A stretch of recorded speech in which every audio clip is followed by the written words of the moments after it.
بسم اللہ الرحمن الرحیم۔ السلام علیکم ورحمۃ اللہ وبرکاتہ۔ حضرت یوسف علیہ السلام حضرت یعقوب علیہ السلام کے چھوٹے بیٹے تھے۔ یعقوب علیہ السلام حضرت ابراہیم علیہ السلام کے پوتے تھے۔ اسی طرح حضرت یوسف علیہ السلام حضرت ابراہیم علیہ السلام کے پڑپوتے ہوئے۔ حضرت یعقوب علیہ السلام کے 12 بیٹے تھے۔ حضرت یوسف علیہ السلام سب سے چھوٹے تھے، بہت خوبصورت تھے، باپ ان کو بہت چاہتے تھے۔ حضرت یوسف علیہ السلام نے ایک خواب میں دیکھا کہ 11 ستارے، چاند اور سورج مجھے سجدہ کر رہے ہیں۔ انہوں نے یہ خواب اپنے باپ کو بتایا۔ باپ نے حضرت یوسف علیہ السلام کو منع کر دیا کہ یہ خواب اپنے ستیلے بھائیوں کو نہ بتائیں۔ حضرت یوسف علیہ السلام کے ستیلے بھائیوں نے مل کر مشورہ کیا کہ ہمارے ابا جان یوسف علیہ السلام کو بہت چاہتے ہیں اور ہم کو اتنا نہیں چاہتے، اس لیے یوسف علیہ السلام کو جان سے مار دیا جائے۔ لیکن ان میں سے ایک نے کہا، جان سے مت مارو، بلکہ یوسف علیہ السلام کو ایسے کنویں میں پھینک دو جس میں پانی نہ ہو۔ سب نے مل کر یہ بات طے کر لی۔ یہ سب بھائی اپنے باپ کے پاس آئے اور کہا، آپ یوسف علیہ السلام کو ہمارے ساتھ کھیلنے کے لیے بھیج دیں۔ ان کے باپ حضرت یعقوب علیہ السلام نے کہا، مجھے ڈر ہے کہ کہیں تم کھیل میں لگ جاؤ اور کوئی بھیڑیا جنگل میں اس کو کھا نہ جائے۔ بھائیوں نے کہا، ہم ایک طاقتور جماعت ہیں، ایسے کیسے ہو سکتا ہے ہمارے ہوتے ہوئے؟ آخر باپ نے حضرت یوسف علیہ السلام کو بھائیوں کے ساتھ بھیج دیا۔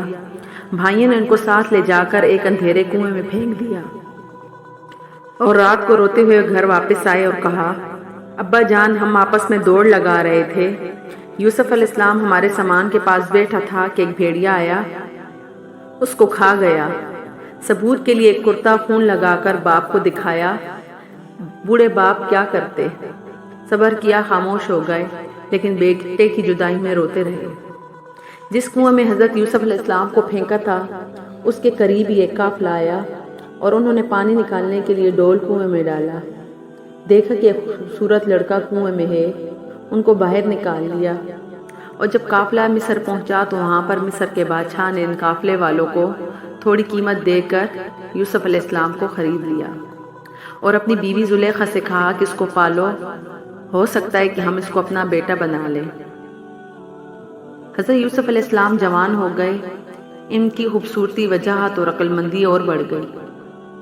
زلیخا عزیز مصر کی بیوی ان پر فریفتہ ہو گئی اور ان کو ان کے نفس کی جانب سے پھسلانے لگی۔ ایک روز اس نے کمرے کے سارے دروازے بند کر دیے۔ حضرت یوسف علیہ السلام نے یہ حالت دیکھی تو خدا سے پناہ مانگی اور دروازے کی طرف بھاگے۔ زلیخا نے پیچھے سے آپ کی قمیض پکڑ لی، جس سے قمیض پھٹ گئی۔ اس وقت عزیز مصر یعنی زلیخا کا شوہر بھی دروازے پر آ گیا۔ زلیخا نے الٹا الزام حضرت یوسف علیہ السلام پر لگایا اور اپنے خاوند سے کہا کہ یہ شخص تیری بیوی کی بے آبروئی کرنا چاہتا تھا، جس کی سزا اس کو ملنی چاہیے۔ حضرت یوسف علیہ السلام نے کہا، میں بے گناہ ہوں، بلکہ یہ عورت مجھ کو پھسلانے کی کوشش کر رہی تھی، مگر خدا نے مجھ کو اس سے بچا لیا۔ آخر یہ معاملہ قاضی کے پاس پیش ہوا۔ قاضی نے حضرت یوسف علیہ السلام سے صفائی کے لیے گواہ طلب کیے۔ حضرت یوسف علیہ السلام نے عزیز مصر کے خاندان کے ایک معصوم اور ننھے بچے کی طرف اشارہ کیا کہ یہ اس وقت موجود تھا، یہ سچی گواہی دے گا۔ ننھے بچے نے کہا، اگر قمیض آگے سے پھٹی ہوئی ہے تو یوسف مجرم ہے، اور اگر قمیض پیچھے سے پھٹی ہوئی ہے تو یوسف علیہ السلام سچے ہیں اور زلیخا جھوٹی ہے۔ جب حضرت یوسف کا کرتا دیکھا گیا تو وہ پیچھے سے پھٹا تھا۔ عزیز مصر نے حضرت یوسف سے کہا، اس بات کو جانے دو، اور زلیخا سے کہا کہ تو معافی مانگ، حقیقت میں تو ہی قصوروار ہے۔ اس واقعے کی خبر سارے مصر میں پھیل گئی اور عورتیں آپس میں باتیں کرنے لگیں کہ زلیخا اپنے غلام کو چاہتی ہے۔ جب زلیخا کو اس کا علم ہوا تو اسے اپنی بدنامی کا خیال آیا۔ اس نے ترکیب سوچی، مصر کی عورتوں کی دعوت کی اور کہ سب کے ہاتھوں میں ایک ایک چھری اور ایک ایک پھل دے دیا۔ اسی وقت حضرت یوسف علیہ السلام کو وہاں لے آئی۔ عورتوں نے جب حضرت یوسف علیہ السلام کے حسن و جمال اور خوبصورتی کو دیکھا تو وہ سب اپنے ہوش میں نہ رہیں اور چھریوں سے بجائے پھلوں کے اپنے ہاتھوں کو کاٹ لیا اور کہنے لگیں، واقعی یہ کوئی انسان نہیں، فرشتہ ہے۔ زلیخا نے ان عورتوں سے کہا، یہ وہی شخص ہے جس کے لیے تم مجھے ملامت کرتی ہو، میں حقیقت میں اس کو چاہتی ہوں، اگر اس نے میری محبت کو ٹھکرا دیا تو میں اس کو قید کرا دوں گی۔ حضرت یوسف علیہ السلام کو جب اس کا علم ہوا تو انہوں نے اللہ تعالیٰ سے دعا کی کہ اللہ تو ہی مجھ کو بچا سکتا ہے، اگر میں ان عورتوں کے فریب میں آ گیا تو میں جاہلوں میں سے ہو جاؤں گا، اس سے یہ بہتر ہے کہ مجھے قید خانہ میں ڈال دیا جائے۔ اللہ تعالیٰ نے حضرت یوسف علیہ السلام کی دعا قبول کی اور وہ جیل میں ڈال دیے گئے۔ حضرت یوسف علیہ السلام سے پہلے جیل میں 2 قیدی اور بھی تھے، ایک شاہی باورچی اور دوسرا بادشاہ کو شراب پلانے والا ساقی۔ ان کے خلاف الزام تھا کہ انہوں نے بادشاہ کو زہر دینے کی کوشش کی ہے۔ حضرت یوسف علیہ السلام جیل میں قیدیوں کو اللہ تعالیٰ کی باتیں بتاتے رہے اور خدا کا پیغام پہنچاتے رہے۔ ایک دن یہ دونوں قیدی حضرت یوسف علیہ السلام کے پاس آئے اور انہوں نے کہا کہ ہم نے ایک عجیب خواب دیکھا ہے۔ ساقی نے کہا کہ میں نے دیکھا ہے کہ بادشاہ کو انگور کی شراب پلا رہا ہوں۔ باورچی نے کہا میں نے دیکھا ہے کہ میرے سر پر روٹیاں ہیں اور پرندے ان کو نوچ نوچ کر کھا رہے ہیں۔ یہ خواب بیان کرنے کے بعد انہوں نے حضرت یوسف علیہ السلام سے اس کی تعبیر پوچھی۔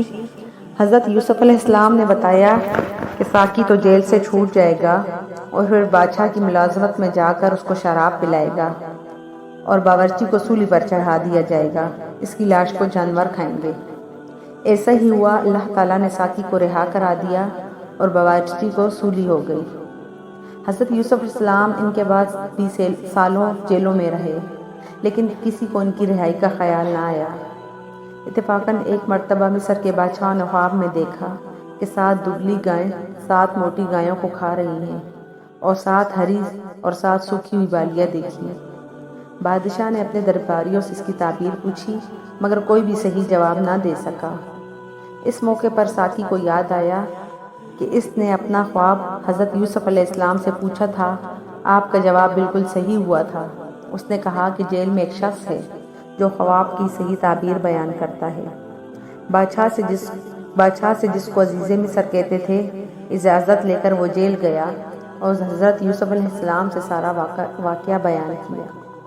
حضرت یوسف علیہ السلام نے فرمایا، اس خواب کی تعبیر تو یہ ہے کہ 7 سال ملک میں خوب غلہ پیدا ہوگا اور 7 سال سخت قحط پڑے گا، پھر 1 سال آئے گا جس میں خوب بارش ہوگی اور غلہ ہوگا۔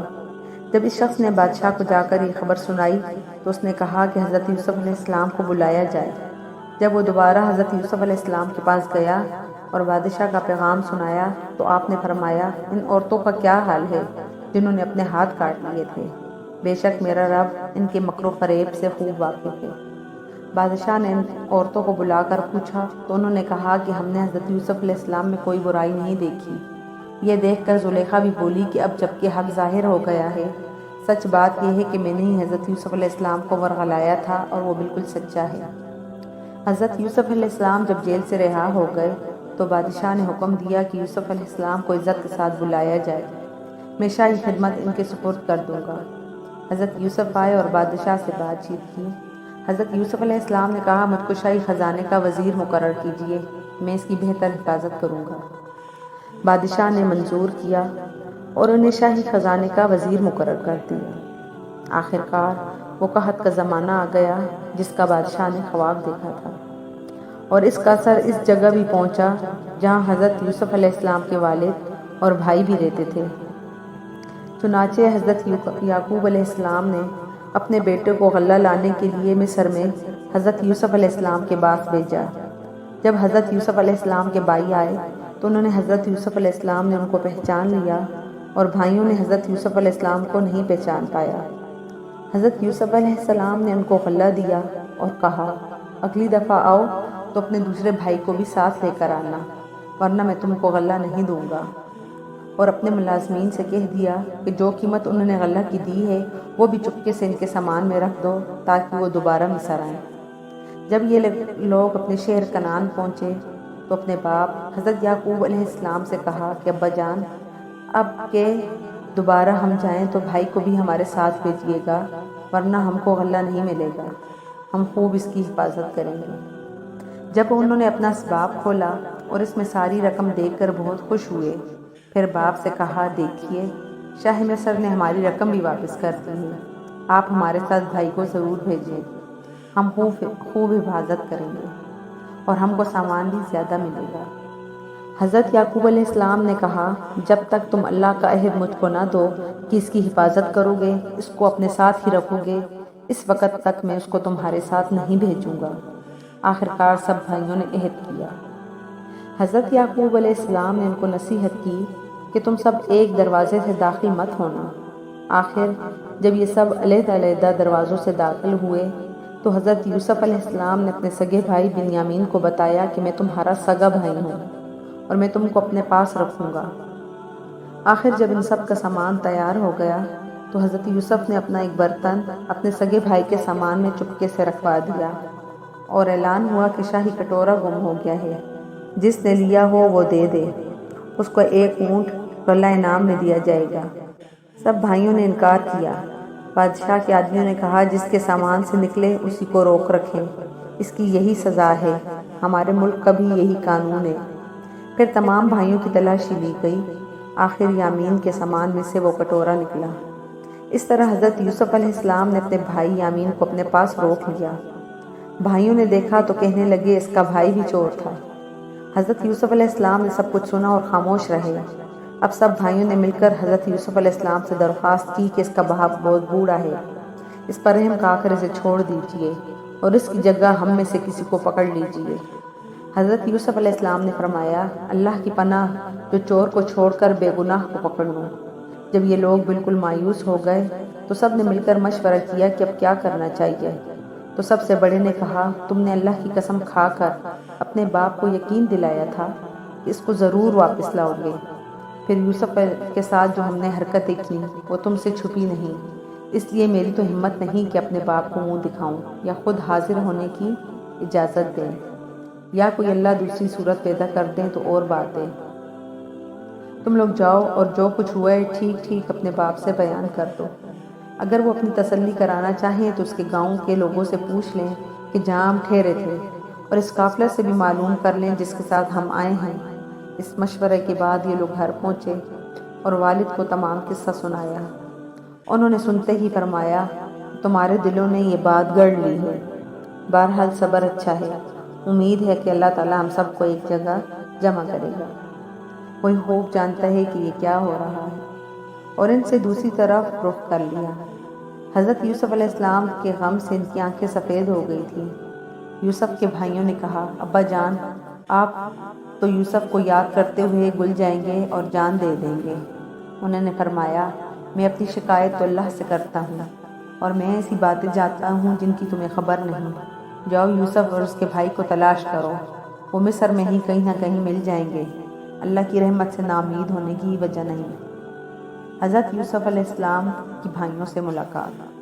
اب کی بار پھر سب بھائی مل کر حضرت یوسف علیہ السلام کے پاس پہنچے۔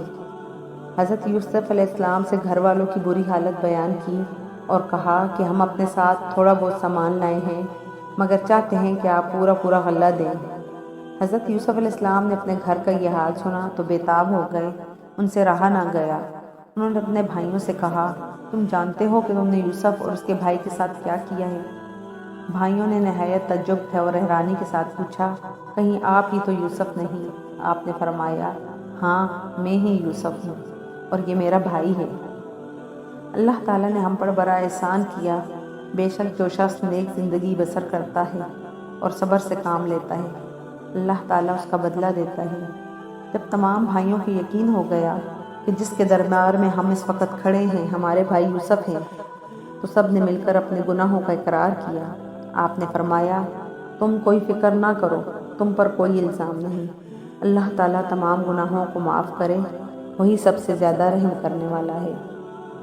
جاؤ میرا کرتا میرے باپ کے چہرے پر ڈال دو، ان کی بینائی لوٹ آئے گی، اور پھر سب کو یہاں لے کر آؤ۔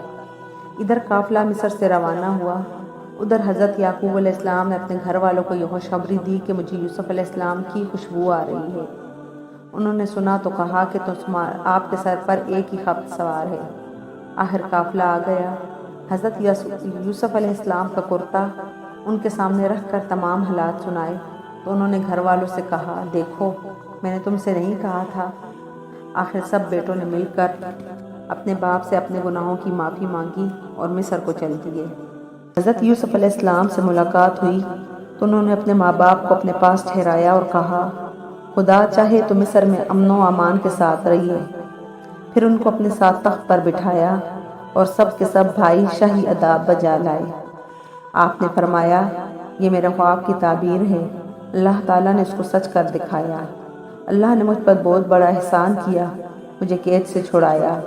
شیطان نے جو فساد میرے اور میرے بھائیوں کے درمیان ڈالا تھا، آپ سب کو دیہات و بیاباں سے یہاں لے آیا۔ بے شک میرا رب خیر کی حکمت جانتا ہے۔ اے میرے پروردگار، تو نے مجھے حکومت دی، باتوں کا مطلب سمجھا دیا۔ اے زمین و آسمان کی پیدا کرنے والے خدا، تو ہی دنیا اور آخرت میں میرا کام بنانے والا ہے۔ مجھے مسلمان ہی مارنا اور نیک مردوں کے ساتھ ملا دینا۔ غرض ایک عرصہ تک حضرت یوسف علیہ السلام اللہ کے بتائے ہوئے قانون کے مطابق مصر میں حکومت کرتے رہے، لوگوں کو اللہ کی طرف بلاتے رہے، برائیوں سے روکتے رہے، بھلائیوں کو پہلاتے رہے، ملک مصر کو اچھائیوں سے بھر دیا اور بالآخر اللہ کے پاس چلے گئے، یعنی آپ کی وفات ہو گئی اور آپ مصر میں دفن ہوئے۔ دیکھیے حضرت یوسف علیہ السلام کو بھائیوں کی وجہ سے کیسی کیسی تکلیفیں اٹھانی پڑی۔ اندھیرے کنویں میں رہے، غلام بنے، جیل خانہ میں رہے، لیکن جب یہ سب اللہ کی آزمائشیں پوری ہو گئیں اور اللہ پاک نے ان کو مصر کا بادشاہ بنا دیا، تو بھائیوں سے کوئی بدلہ نہیں لیا، بلکہ اللہ تعالیٰ سے ان کے گناہوں کی معافی کے لیے دعا کی اور خود بھی معاف کر دیا۔ ہمیں بھی اپنے بھائیوں کے ساتھ یہی سلوک کرنا چاہیے۔ قرآن شریف میں ایک دوسری جگہ ہے جس کا مطلب یہ ہے کہ اگر تمہارے ساتھ کوئی زیادتی کرے اور تم اس کے ساتھ بدلے میں اس کے ساتھ نیکی اور بھلائی کرو تو وہ دشمن تمہارا حقیقی دوست بن جائے گا۔ اللہ تعالیٰ ہم سب کو اسی توفیق دے، آمین ثم آمین۔ امید ہے آپ کو میری یہ ویڈیو پسند آئی ہوگی۔ اگر آپ کو میری یہ ویڈیو پسند آئی ہے تو پلیز اسے لائک اور شیئر کیجیے اور میرے چینل کو سبسکرائب کیجیے۔